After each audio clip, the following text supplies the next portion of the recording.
আমার সোনার বাংলা, আমি তোমায় ভালোবাসি,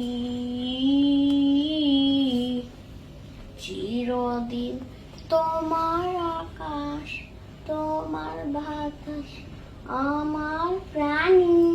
ওরে বাবা, ও আমার বাসি সোনার বাংলা, আমি তোমায় ভালোবাসি। ওকে, চলো। স্বাধীনতা মানে লিখতে পারি, বলতে পারি কথা। স্বাধীনতা মানে লাল সবুজের একখানি পতাকা। তুমি আমার দেশ, তুমি আমার অহংকার। তোমায় কি ভুলিতে পারি, আমার প্রিয় জন্মভূমি? সবাইকে স্বাধীনতা দিবসের শুভেচ্ছা। সবাইকে স্বাধীনতা দিবসের অনেক অনেক শুভেচ্ছা।